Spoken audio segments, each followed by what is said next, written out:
Go, ladies and gents. Three bans straight away for both. Oh, wait. Same. Same Okay. side. EDG Same side. prefers to be on the blue side. Why fix what's not broken? As they say. Camille has been banned away. Okay, all right. At least that's something different. Now EDG goes for the Gragas special, leaving Galio to the side of FPX. Almost same bans as well. So, you know, give it a Senna, take it away. Well, Ziggs is open here for FPX. Maybe they can go with that and the Galio as well, unless they want to pick up something like a Jace here for Sky or Jang Ji. But that would be the safe. This would be the safer route. Pick up the Galio, maybe the Ziggs as well, so that at least you have protection and you have the AoE damage for the mage. And there is also a potential for them to go for the locks as well. Oh, okay. Okay, I'm still not a fan of Varus. There is a game in where I would say Varus should be prioritized second pick, but I'm not convinced yet, Yang. I feel, you know, there's a lot of other options. I feel that Ziggs has been very big for EDG, and they could go for the Gragas Ziggs combo right away. Yeah, this is something that I have been quite surprised watching the CN Conference games. They just really like picking up the Varus as well. It's kind of like very similar to Ziggs and the Lux and even the Morgana.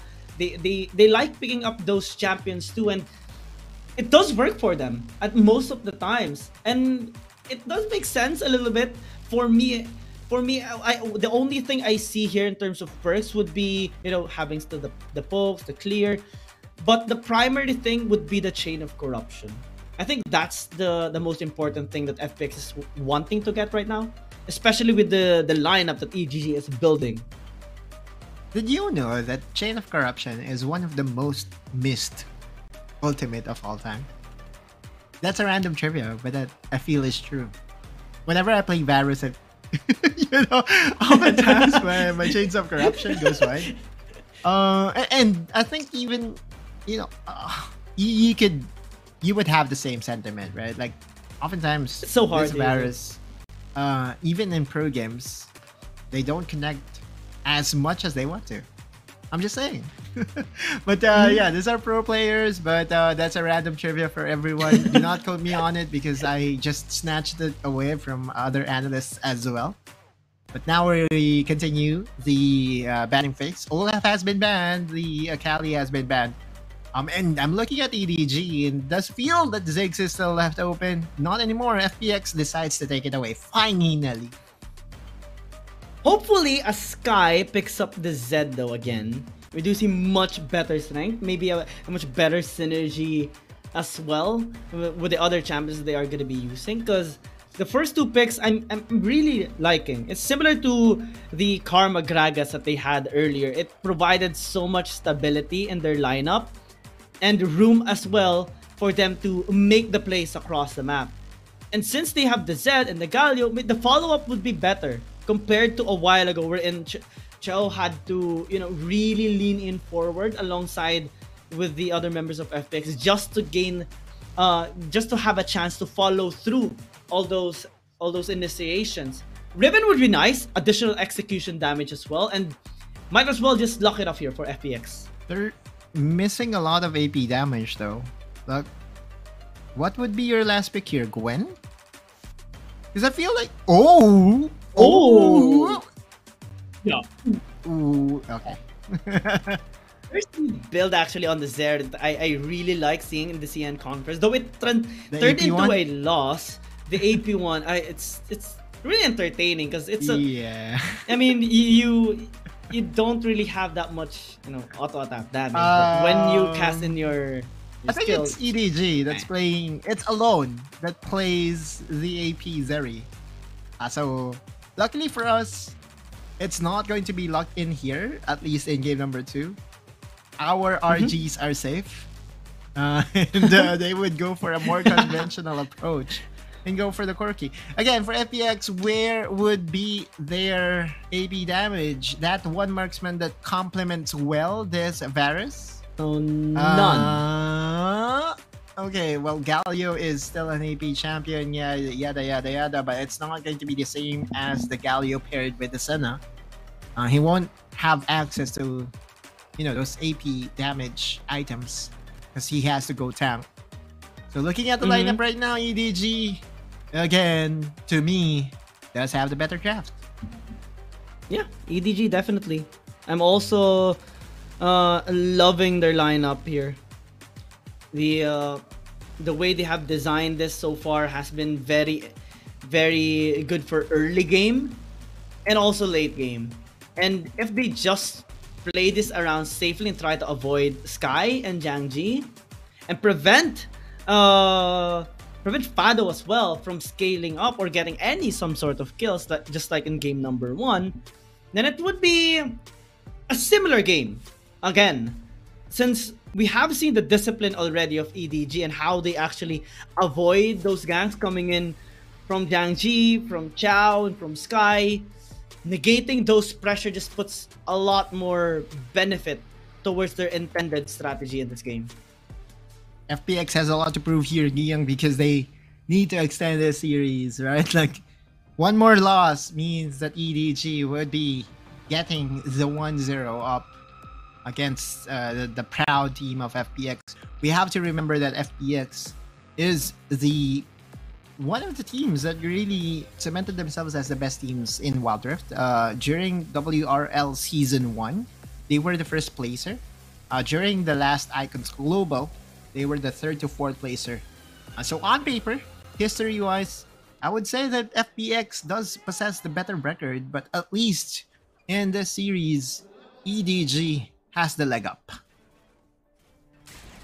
Interestingly enough as well, Sky and Fado wants to redeem their performance earlier in game number 1. It's going to be quite, similarly difficult for Sky given the Jace matchup, similar to how Camille matchup was as well. The bullying will be there, and Yo, being such a talented player here of EDG, is just going to continue to pummel down this mid. I like it when it happens. Oh, by the way, this is one of the cuter skins of the Galio. That's the Birdie Galio. And skins aside, though, the trading chicken Galio. The trading between the Jace and the Zed, it's so satisfying to watch whenever the Jace is able to maximize his kit. That's one of the reasons why you draft the Jace for early game dominance. For the battle again as well, but this time Jiangji is gonna be joining them. They have to be very careful. That's a flash in, and Jiangji as well wants to get a kill. Immediately FPX realized their mistake, but they're still able to escape at least. Yeah, that's a very aggressive play coming from the Wukong. I don't know if there was any threat of ATL at all, because it's a pre-level 5 Wukong that doesn't really have Cyclone available to him. Yeah, the burst is there, but Chengdu 7 still, that flash in did at least net a flash in return, so no harm whatsoever at all for the side of EDG and FPX. Meanwhile, Jiangji showing himself here in the bot lane, which means that EDG has enough information to go for lane aggression. Especially that now Jiang kinda needs a bit of help here in the top lane, given that Chao is here and Fado is just poking him a lot of times. But they actually commit in here, even the flash body slam, just to force a flash there by Chao. But it was a good attempt, but we're just seeing them, just sizing up each other in the first few minutes. Similar to game number 1. And FPX, again, will have the same pressure. Oh, nice timing on the counter-strike. Yep. Always effective. You don't have to press anything. You just wait for the counter-strike to expire, and it should give you the advantage. Hudia trying to go all in on Fado. But again, this 2v2 in the Baron lane is going to be a stalemate. I don't think there will be any kill potential at all, unless there would be a third player. And it does look like that Jiangji is on his way on the top side. He will be detected by the ward, and so he has to be he's forced to clear that away. Sky as well was lingering towards top side river, but there is vision set up by EDG, so they are fully aware on what's going on, and that's the thing. Those movements or those strategies just makes it more efficient to get those farm going for themselves, and they won't really need to go towards top side anymore just because of it.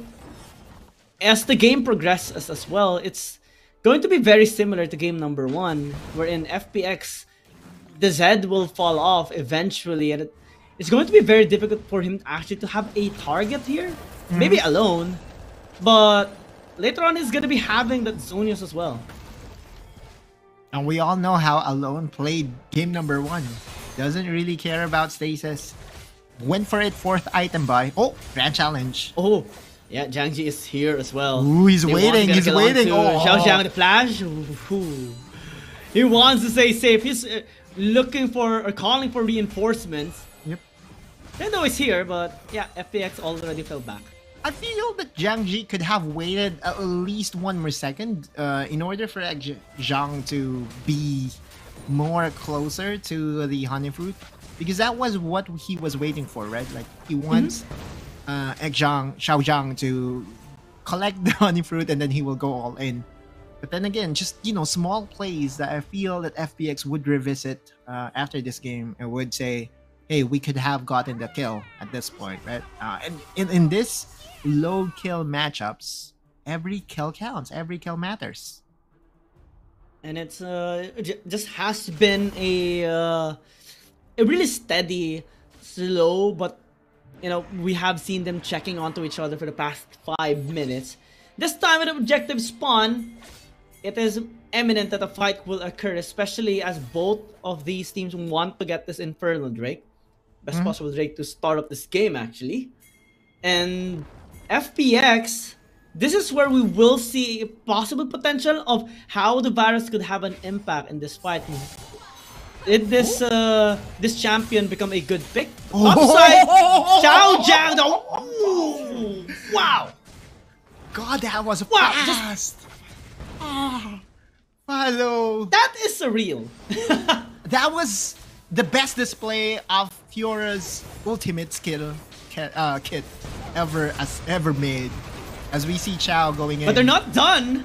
That's the chain of corruption, not doing that much. Sky though. Xiao Look at Sky. Very low. Oh, perfect. Yeah, it goes to the flank. Oh, that's so good. This time, FPX is doing the work, but here comes Sue. Going in as well. That's Mark gonna be used to try and avoid that hammer strike. And they are able to escape. But, a while ago, it's just so beautiful with the Fiora of Fado.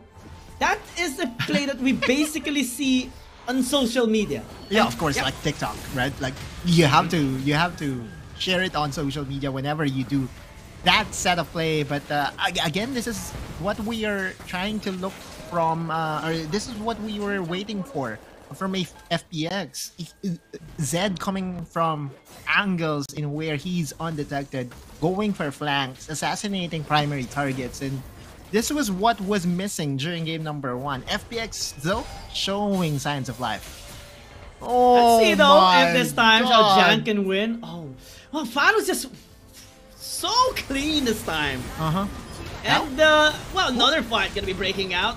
Galio is solo. One more auto attack will just do the trick. And EDG, they're the ones throwing the punches, getting 2 kills. And FPX, they weren't ready this time around. Yep. The Galio, the Riven is dead. And so EDG does return the favor of getting 2 kills. Counter-Strike. I think 1 more hit is enough. That's it. It's there. Oh my goodness. Fado, a beast on this Fiora. You know what? I won't say this is the Jax curse whatsoever. It's just the Fado diff, right? Like, it's different from, you know, it's different from what we've seen earlier in where Jax wasn't really able to impact the game in clashes. This time, it's just the laning phase from Fado.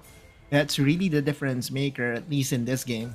And the 0-2 start for the Jax is so bad that I feel... it's so bad. Yeah, I feel that this laning phase is already over for Xiao Zhang. Maybe a little bit. It's the Jax itself, you know, because a while ago, Xiao Zhang had a better performance using the Riven against the Fiora. But, I mean, it's the risk they're willing to take right now with the Jax. The late game scaling, laning phase just so difficult, especially with Fado doing magnificent work in the top lane. That's a flash, I believe that I've heard. Another one. But around number 3 here in top lane. This time, Julia is here. No 1 versus 1 anymore. Chow as well will be joining. Nice steal by Jiangji actually on the Rift Herald, and they continue to pummel down. Shengdo will fall down. Fado is still alive, chasing down Yu, and there's nothing that you can actually do. FPX, now this time around, will be getting the upper hand. Fado, all Fado, ladies and gents. Again, getting that grand challenge over to the Jax and dissecting the fight even before it began. FPX showing that they are the team to beat in this matchup and is now well on their way to dominate the next few minutes of the game as we look into the replay again. Fado, my man, Udia tried to help out with the grand challenge, and also the dancing shoes negating that explosive task was huge for FPX. Again, Jiangji being there as well. It just means that EDG has no chance in this team fight. Yeah. Also, a really good use of the wind slash from Jiangji. You know, allowing them to secure that Rift Herald for himself, and basically have been used as well to damage just mid lane tier 1 tower. And we do see them now getting the gold lead that they have been longing for ever since the game number 1. I think their adjustments has been primarily targeted on having still the assassin lineup here for, well, at least for Sky, but the supporting champions have been on point this time around. Like Chow has a better performance overall, right? Comparing his Galio performance to his Gragas performance, Shingo. Wow. Immediately cast the Cyclone. 813 now struggling, but still able to back away, especially with the help of Chow.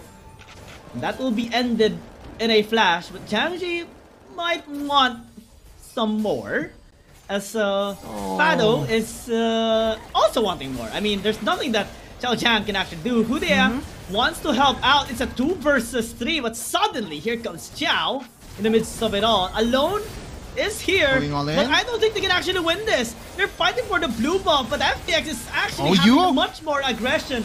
Yu is here on the flank, goes with Hammer Strike, almost getting a kill onto Fado. Okay. Chain of Corruption. Oh, Xiao Jiang goes in with a flash, finally gets the revenge kill onto the Fiora. And now FPX has overstepped their boundaries, overextended, and that's so many casualties that happen in just a flash.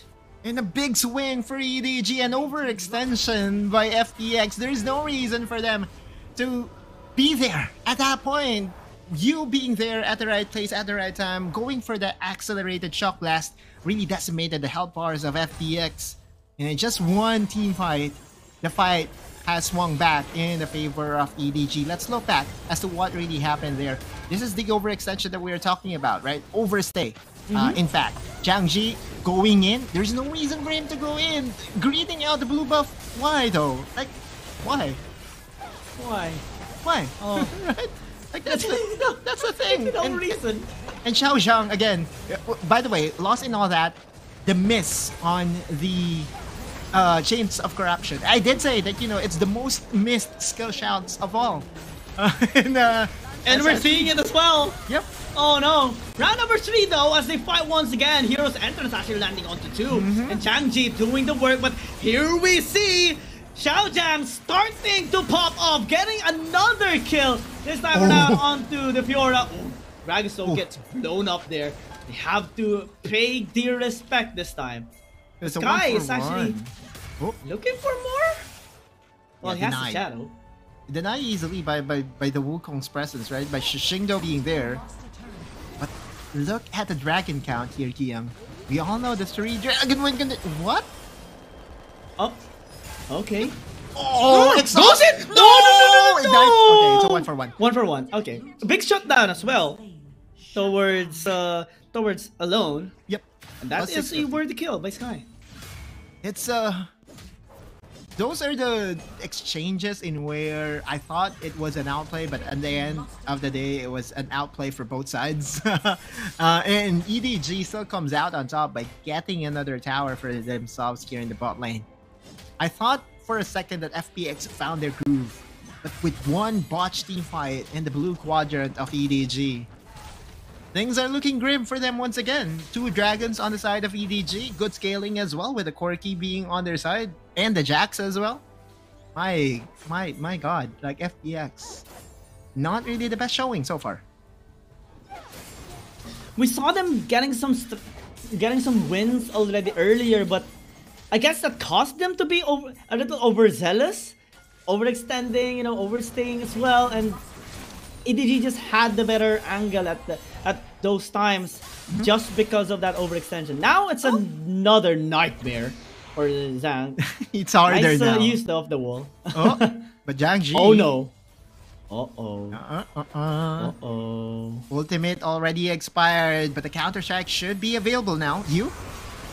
Oh. Yeah, 3 versus 2 as well. Make it a 2v2 since Fado is taking a bit of time. And here comes the rest of EDG as well. Entrance is going to be creating some space. But this time it's going to be so complicated. It's deja vu for FPX. They overextended again. And this time they're losing more members. And EDG, they're just happy to punish them out.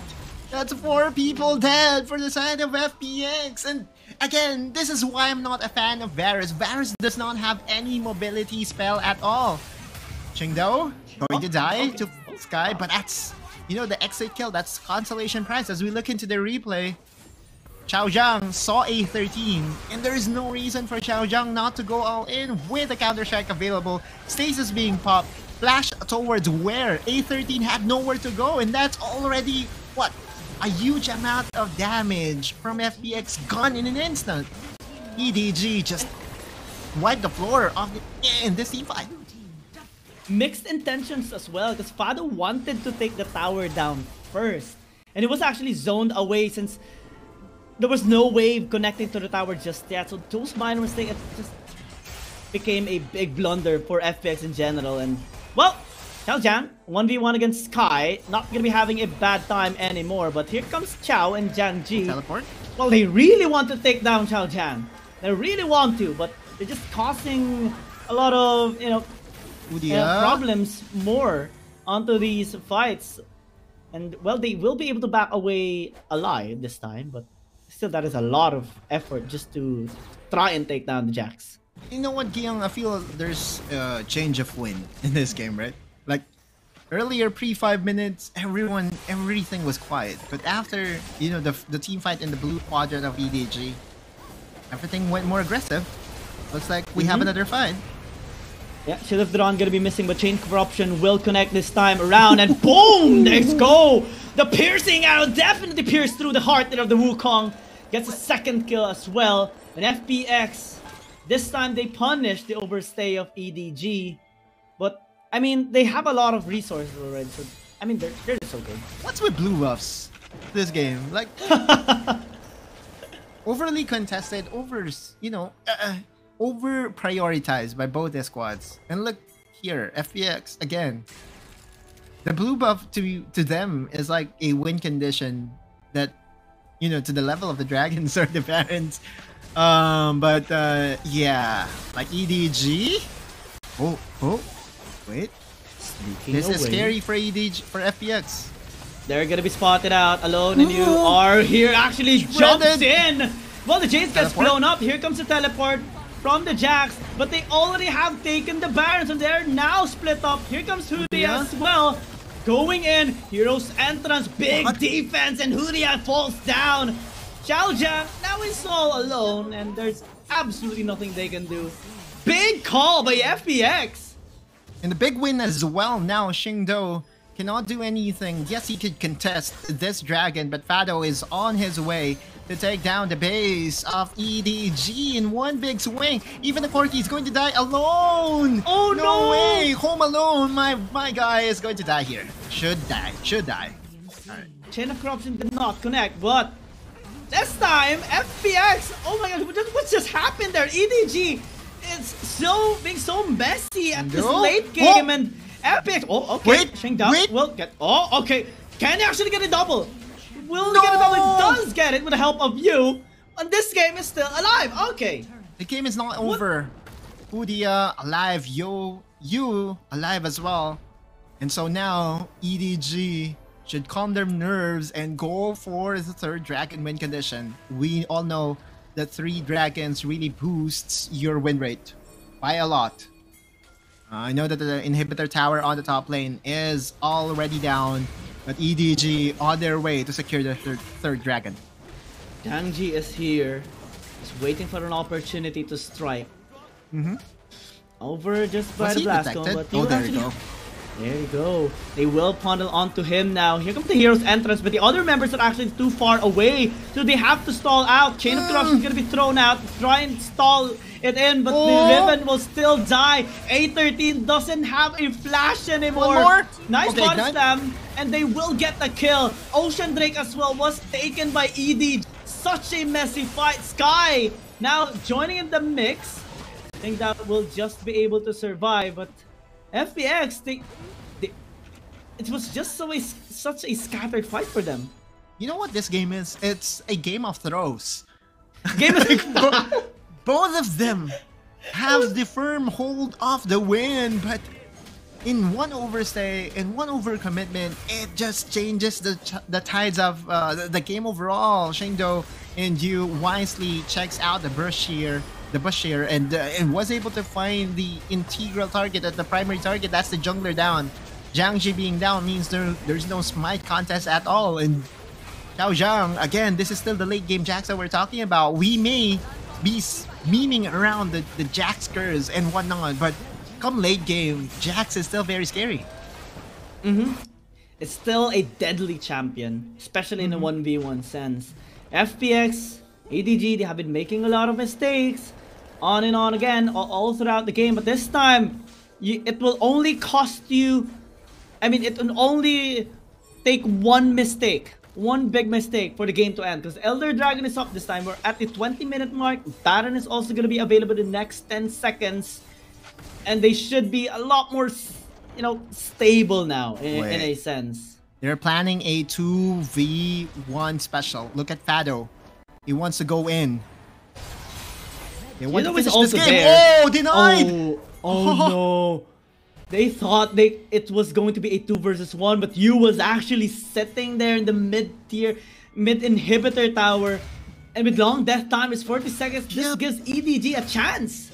They set up the perfect trap available for EDG to boost their win condition. It looks like on the top side, Fado would die soon as well to the hands of you. You die, Fado. Oh no. And now it's up to Zhang Ji. They actually commit onto the fight here, 3 versus 3. Chain of Corruption doing a lot of work, but that leaves A13 very vulnerable. Goes into the stasis, flashes away. Sheng Dao though will chase him down, and a shock blast will finish up the kill. Who they just now will be chasing out this Riven. Zhang Ji cannot escape at all. With 4 people dead, that's free Elder Drake for EDG. I can now safely say that EDG got this game. 4 dragons to their name. It should be an easy march down to mid lane. Or maybe I'm cursing them. We don't know. But chances are, with this amount of objectives to your side, you should get the game. And this is the thing, that this is a Jax game. We have been seeing a lot of, you know, stats being broken out in all of the games we are seeing, especially in today's schedule. But EDG, okay, this is their chance. This is their chance to get this double objective, double buffs. And this should solidify their chances in securing this game. No more mistakes, no more throws. FPX is in the back end right now. And EDG, they should be trying to finally nail the coffin here. I have to say this, it takes a lot of talent to throw this big of a lead. And I just hope that EDG does not show us that. Because EDG is well on their way to just march down the mid lane. Maybe even go for a 1-3-1 split. It doesn't matter. You have 2 big objectives on your side. You have to be careful. But remember, you still have the Guardian Angel. So it's going to be a lot harder for FPX to penetrate through the defenses of EDG. Look at the Jax. The Jax is marching down the bot lane. They want the full strat here. 2-1-2. And the full split push as well. But Hudia is getting caught. Tries to go stasis. Jiangji and Fado committing onto the kill. But managed to stall things out. But this time it's a disaster for EDG. Here comes alone though. And Shendo, while all that's happening, Xiaojiang is split pushing into the bottom lane. Big Dragon, they have the buff. And it's so hard to just win against that. Xiaojiang will be committing on the push. We will see a 2-0 and the first victory with a Jax. Bunkman finishes the game. And EDG gets the 2-0 against FPX. What a showing by EDG. It feels to me that, you know, that there's a big gap in terms of skills by both the squads. But on game number 2, I think that story was who would throw more. And it does feel like the FPX, at least in game number 2, threw harder than EDG. Yeah, absolutely. I don't know. It's so confusing to see what happened there, but we can't help but feel happy as well by EDG. At least they managed to finally stabilize themselves a bit in that late game after securing the 2 kills onto Fado and Sky. Elder Dragon secured, Baron secured, and just one final fight to conclude